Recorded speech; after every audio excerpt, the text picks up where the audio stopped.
Hello and welcome to another episode of my tutorial series. Today we'll be covering the Imperial rush. A very good rush.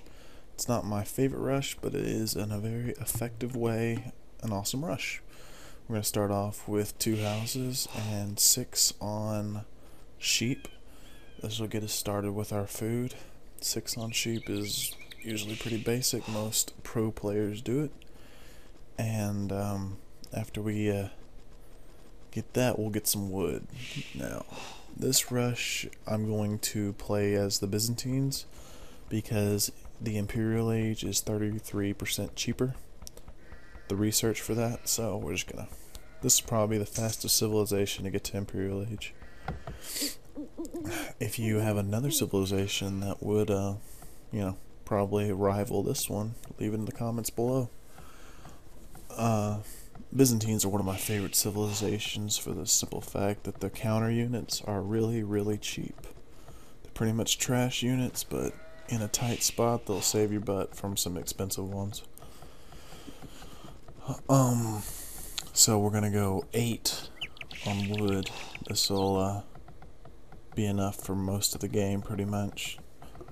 We'll get more later, but for right now, just to get to Imperials, we'll focus on 6. Then 6 on sheep, and then 8 on wood. We're going for a late feudal, so that we could maximize as many villagers as possible.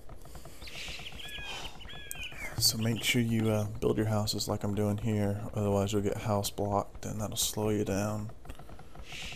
We're not going to focus too much on stone this game because don't really need it to go to Imperial. I mean, for this is the main reason why I don't really care for Imperial Russian, especially in online play, is you will die. If anybody rushes you, you're dead. Because it takes too long to Imperial Rush, even as a Byzantine. But my opinion is if you're going to do an economy rush, just stick with a castle rush and then stay in castle age as long as possible. Because that castle age will be good enough to get a good army up and get your upgrades going. That was a slight fail with the boar, but yeah, you get your 6 villagers after the sheep to work on boar. Right now I'm just streaming villagers to do forage bushes.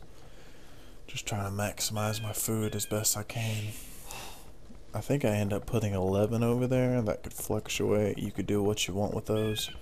But right now I'm just trying to produce as many villagers as possible. This slows down my feudal time, but in the end it will help my imperial time. Like I always say, villagers wins the game. Alright, I have about 75 food left on that boar, but I'm going to go ahead and lure in the second one.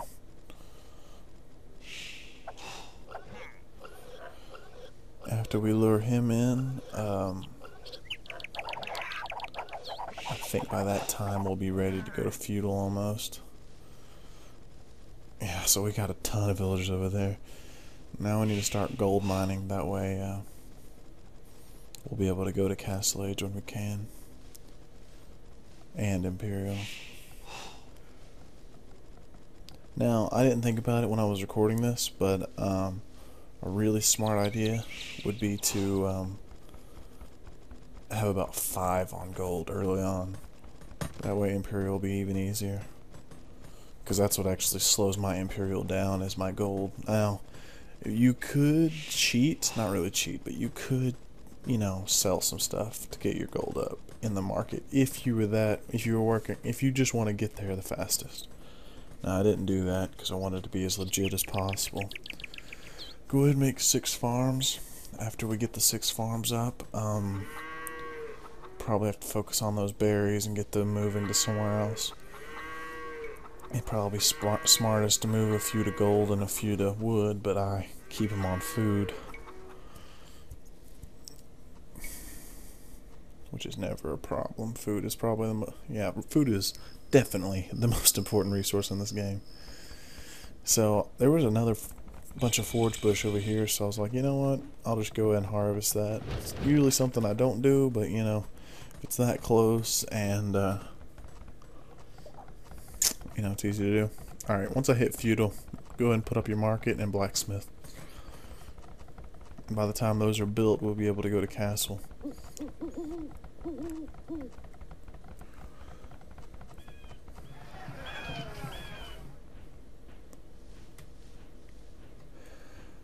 Oh, and anyway, while we're just waiting on stuff, if there's anything else, like tutorial-wise, sorry, tutorial-wise or, you know, whatever, just let me know. Send me a comment, send me something in my inbox. I read it every other day at least, and I'll try to give you what you want. Oh, and if there's stuff like besides Age of Empires that y'all are interested in, just tell me, and we'll see what we could do. And here at NWPG, we love to please. Okay, so we've hit Castle Age, and it's pretty much, yeah, one more, you know, we have to, instead of building a castle, we're going to build a monastery and a university. And by that time, see, by now, I mean, I should have at least 5 on gold. This is my problem, my fault, but, you know, I don't Imperial rush, so... So we're in Castle Age. Go ahead and get 2 woodcutters to make your 2 buildings you need to go to Imperial. And, yep, now I'm starting to use that town center to make more gold villagers. And my forge bushes are done. Gonna go ahead and send those all to gold, which in the long run is really not that smart, but, you know, you'll send them to different places and, you know, make more farms, send them to wood. Alright, now we're just waiting on our gold and we can go to Imperial Age. Go ahead and start mining stone now. By this time you really do need to start focusing on defense if you haven't. Like, for instance here, I didn't do anything defense, everything is strict economy. If I would have gotten rushed, I would have died. So what I did here isn't exactly what you want to do. It's just the general idea that you can Imperial this fast if you wanted to. But always play smart before, you know, sinking all of your money into villagers. Which, you know, you want to. Villagers are very important, but you need to... I should have, you know, made walls, should have started mining stone earlier, and all this other stuff. Go ahead and make another town center, and pretty much focus on building up your villagers, building up your defense, and eventually building an army, because you will get rushed. Oh, and thanks for watching my tutorial video on Imperial Russian. As always, we appreciate any kind of comment, and thank you for watching us at NWPG.